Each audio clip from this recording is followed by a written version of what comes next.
Welcome to the Fabric Podcast, where we explore company culture and how it scales as a company grows.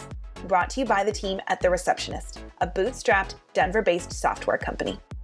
Each episode of Fabric will set out to uncover unique and uncommon answers to the question, how do companies of any size create a culture and core values that employees actually live out? On this episode of the Fabric Podcast, we're joined by a couple of team members we haven't seen in a while. Director of Sales Tom Foster and Enterprise Account Executive Quinn Walsh. On today's episode, we're talking about enterprise sales growth over the last year, where we were at the start of 2020, the adjustments we made as the world changed, and where we see things going as we round out 2020 and head into the new year. Tom and Quinn share what they've learned as they've worked with larger companies with multiple locations and how listening, getting feedback, being authentic, and building relationships has helped us continue to grow. Enjoy the episode. Well, I am so excited for today's episode because we have some familiar faces back that haven't been here for a while. Tom, welcome back. Thank you. Good to be here.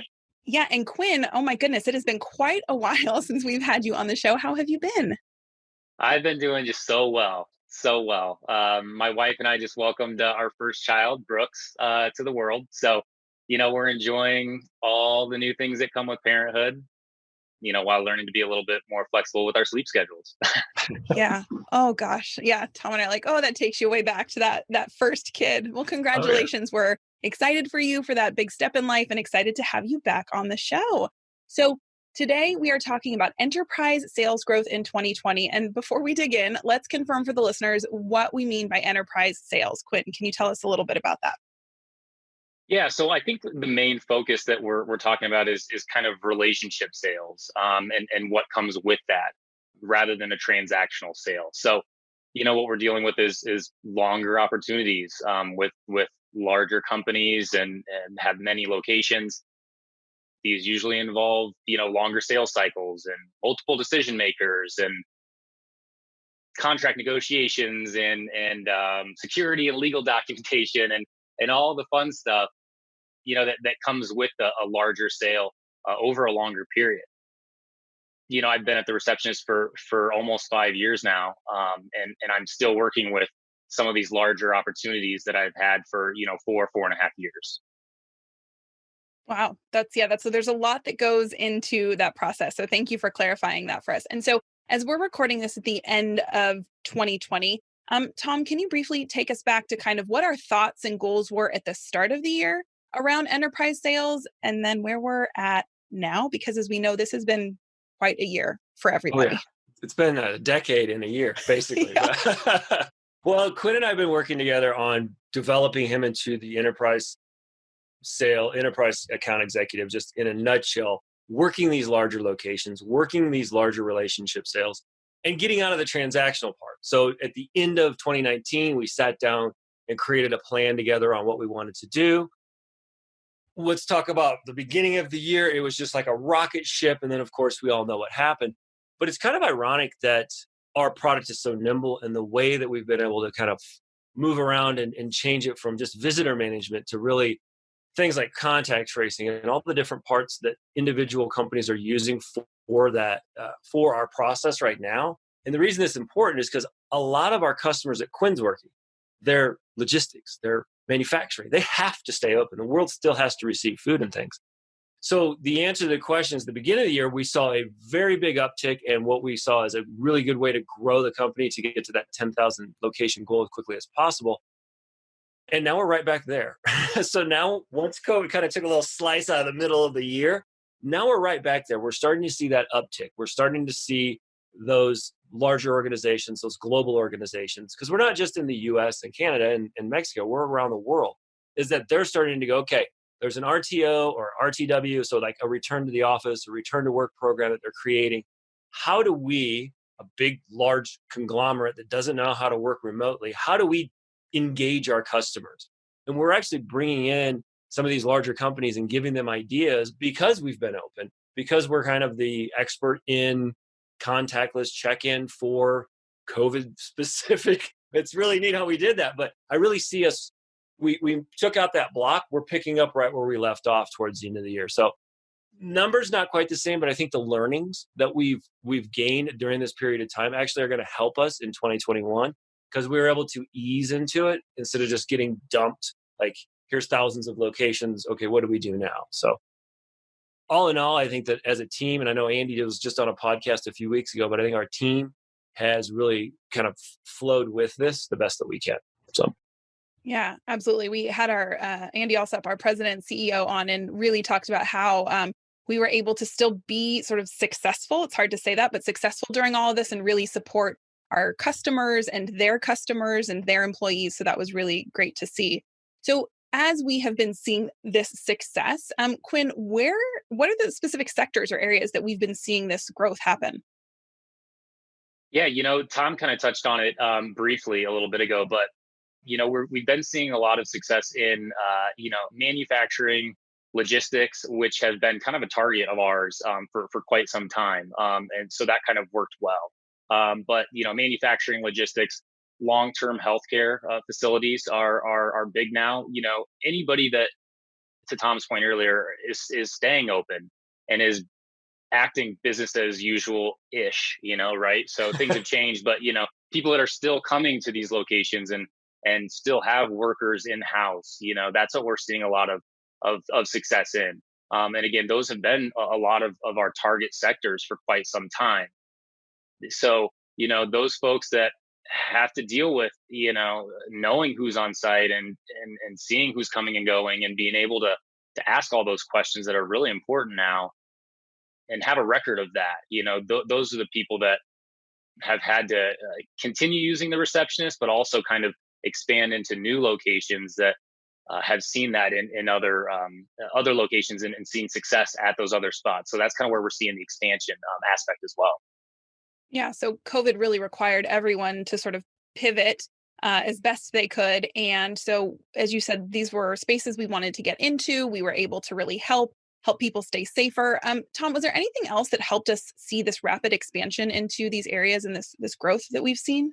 yeah, I would say probably the fact that we have the radical support. I mean, you've talked to Jessica Marshall, our director of customer experience, before, but it doesn't just talk about customer experience. It talks about the sales team. The conversations that we're having, we're able to, because of Fabric, because we are collaborating constantly, is we're able to take that collaboration, not just internally, but also from our customers. We're doing deep dive interviews with our customers. We're finding out what their specific needs are, but not making a knee-jerk reaction.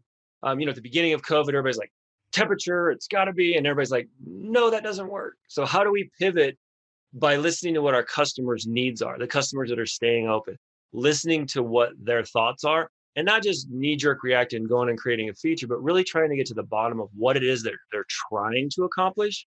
And do we have something that can accomplish that same thing? Maybe not, in the exact thing that they said, but by this way, we are able to achieve that objective that they want. Like, nobody really thought about contact tracing in March, but now it's the biggest thing ever. And because of the reporting, they're able to be like, oh, well, this is easy. I can pull a report, done, and just contact people. So I think the rapid expansion in these areas has been, we had a little bit of success with them in them prior to, but also we were able to deep dive in and really build that relationship, as Quinn had mentioned earlier, is fostering that relationship with these kind of clients. It takes time. But when you start to have that trust and you're able to just say, hey, what do you really like? What do you need? And they're able to say and feel like, hey, look, I can tell them something. They may be able to create something that will help me. And it's not just and I have my hand in quotes, a sales pitch. It's like legitimate, let's figure out how we can make this better because we're all going through this together. I haven't been through a pandemic. You haven't, Quinn hasn't. We don't know. Oh. So, and our customers appreciate our openness and our honesty to say no, or, hey, tell me more. What do you need? I think that's been the biggest part. Absolutely. And as we have expanded into this larger market, have there been challenges along the way that you'd like to share with us? I'm sure some of those challenges we want to keep hidden, but any you'd like to enlighten us with? Yeah, I mean, as a whole, trying to figure out, what people are looking for and what they need, that everything has kind of made, shifts big and small. So what we're trying to do is really get a good understanding of how we can make sure that we're on top of the changes, and also, make sure that we can kind of bridge that gap for our customers, make sure that we can kind of relay what they're looking for into what we can provide, that was something that, has been a challenge. I think that we've tackled it really well with Tom's leadership and the sales team as a whole, and the support from every other department that we have, from engineering and support, operations, and everybody. But this hasn't been easy. And I think that with the leadership that we have here, we've stayed extremely positive. We've all felt, really strong as a team, and we've come together. And I think that's really been a challenge that we've overcome and continue to overcome as we work through this year. For sure. And from a personal standpoint, I run about 150 miles an hour. So slowing down for COVID has been a new challenge. But on a on a serious note, on a global scale, is that some of the challenges are, as we continue with our grassroots expansion and start building up into these companies, and they're looking for things. Like, a lot of them are like, hey, do you have SOC 2, which is for those of you that don't know, SOC 2 is a service organization control type 2, which basically is a third-party vetted document that's audited and says you are following these controls and you're adhering to these things. So when you're a smaller company, it's pretty easy to say, well, what's the process? I just do it. It's not in writing. So it's helped us to really hone this for the future. But more importantly, as we start getting into these larger companies and these opportunities that, as Quinn has mentioned, need these extra things, the time spent filling out these documents and the time spent that it takes not only us, but also the customer to read through and figure out, hey, do they do all these? Which we do. I mean, that's not the issue. It's just a matter of the time that it takes to go through that. So I think one of the biggest challenges was finding a good auditor and finding a good solution to carry us through this SOC 2 assessment, as well as the compliance. It's if for any of the listeners that are out there who have been through it, how fun it is. That's very sarcastic. For those of you who have never been through it, really think it through, because it is a lot of time to take care of. But the ROI on the time versus the time spent filling out those forms, really, it makes it worth it in a nutshell. So that's one of the big professional challenges, I think, for the company. Yeah. And you mentioned this already today, and we've talked about it in multiple episodes, that we really listen to our customers and we get their feedback and we dig in. And sometimes we do say, well, no, we're not going to do that, but here's what we will do, or here's how we can help you. And so you talked about kind of the feedback and how it got us to where we are now, but how has the customer feedback helped to shape the future growth of the product and the procedures as we continue with our focus on enterprise sales? Yeah, I think you hit it on the head with future. Part of what the sales team does, the entire sales team, we're kind of front lines. We're hearing a lot of customer feedback, and a big part of our job is to listen to that, to pass that along to engineering, and as a company, try and determine not only where the puck is at, but where it's going. And so that's why we really want to try and come up with not only the best plan of attack for right now and those features that help folks right now, but will also be beneficial for the future. Tom touched on, temperature scanning, and we just spent so much time as a leadership team. Tom was involved with that, to try and figure out, is this the right move? What products do we want to use? Every variable that comes along with that. And as we work through that process, we kind of said, is temperature scanning going to be huge in the long term? Maybe it is, maybe it isn't. And we've got really good, we've got a partnership with a company that we utilize for scanning temperatures, but that's a little bit separate of the receptionist. What we really focused on was contactless check-in and allowing people to utilize the receptionist and to check in safely, knowing that is going to be here for forever. And so that's just kind of some of the diligence that we went through, the due diligence that we went through, and that we will always go through as a company from the top down. Exactly. That's to piggyback on what Quinn's saying, is that, that knee-jerk reaction of, do we need that? Is that as a team, as a company, we look at, is this something that's long-term? Like contactless, we know 50 years from now, people will still not wanting to be touching iPads. I think the world is going to change as, here's my phone. People are like, oh, it's cool. You can show it to me. So it's instead of people handing. But what it did to us, what it did do for us, is it allowed us to actually get together as a team. And then Delynn Barry, our director of engineering, was actually able to go in and create an integration with a service called Zapier. which instead of building 1, 2, 3, 4, 5 with one integration, we were able to now have our system talk to over 2,000 different systems. So through his diligence of doing this, it allowed us a ton of flexibility to give our customers exactly pretty much everything that they need with 2,000 different integrations all at once. So it stays relevant, not just today in the current environment, because current environment is great, but what about the environment in a year, in 5 years, in 10 years? And that's where we really have to keep our eye on to keep growing. So, right. I think a lot of us are looking forward to that longer term. In the beginning, we're like, next month, maybe a couple months. And now we're like, it's going to be a while, but we do look forward to that. So this expansion focus has also helped us to improve some of our internal processes and how we do things. So can you share just a little bit about that? Yeah, so I think that a lot of this has given us the opportunity to kind of determine what is best for kind of a rollout plan for one, not only for our company, but also at the end of the day, we're focusing on how to make this the best process for our customers. So we've really had the ability to kind of iron out some of those details, determine what uniform rollout plans look like, because at the day, we're the expert on visitor management. This is what we do. So we want to make sure that we can relay that properly. We might have somebody that comes to us that says, I need 200 locations implemented this week. And as the experts, we need to make sure that sometimes we need to pull back the rein just a little bit, and make sure that we can relay and set those expectations so that, we as a team can be successful from all departments that are associated with a large implementation, but also at the end of the day, so that, that end customer and every location that's brought on feels comfortable and confident with the process that we have put in place. So that's been a really big push, and something that, Tom and the sales team and I have had a really good opportunity to hone in on and really improve upon.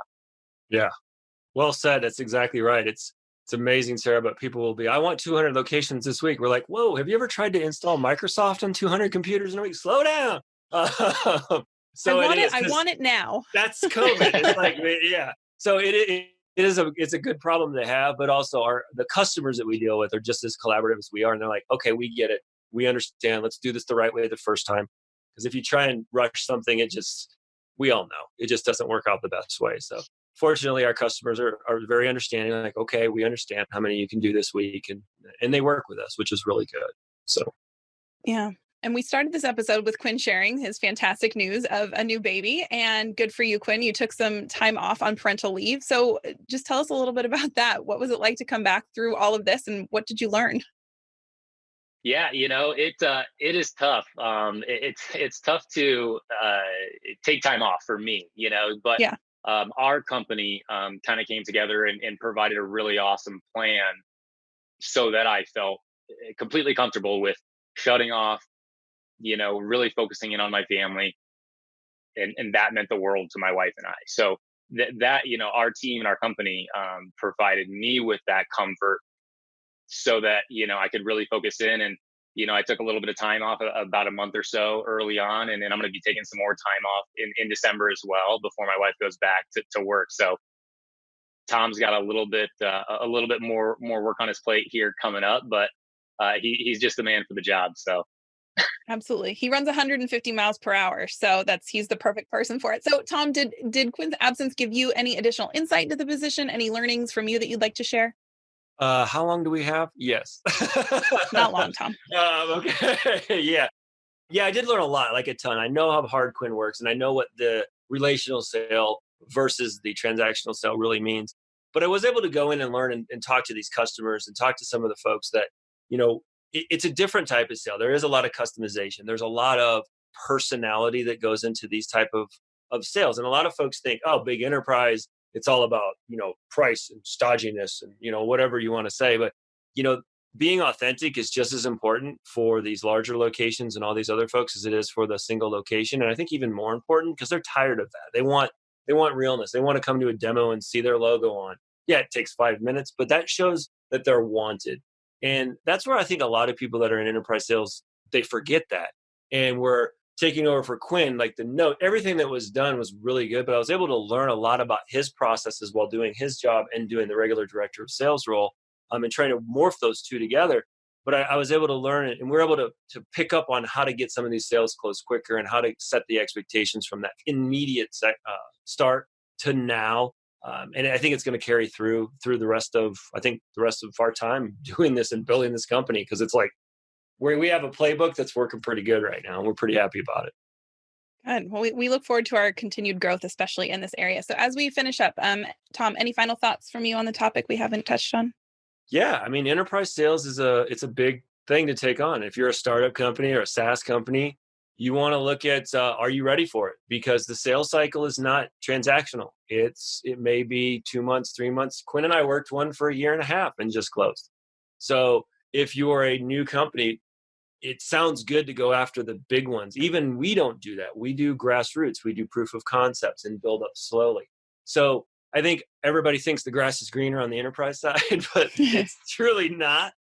It is great, but it does take a lot more energy, a lot more focus, and a lot more time. So I would say, if you're getting ready to do it, really think it through and make sure that you're ready for it. Yep. That's great advice. Quinn, final thoughts? Yeah, Tom's going to scare people away a little bit, but at the end of the day, it's also a ton of fun. So, I've kind of grown into this role here, over the last, 4.5, 5 years. And the company's allowed me to kind of grow into that role. And I'm extremely grateful for the opportunity and continue to be grateful for, all the knowledge that I'm gaining, with the help of Tom. So, as a team, we're always just super excited to work together. And I think, that's business as usual for us, and it'll continue to be that way. Great. Well, thank you both. Tom has scared people off, but Quinn, you have warmed us back up to it. So thank you. Thank you both for being on the show today. Thank you. While this has been a challenging year, we're proud and thankful for our enterprise sales growth. If you'd like to learn more about The Receptionist, whether you have one location or many, check out our 2-week free trial, no credit card required, at thereceptionist.com.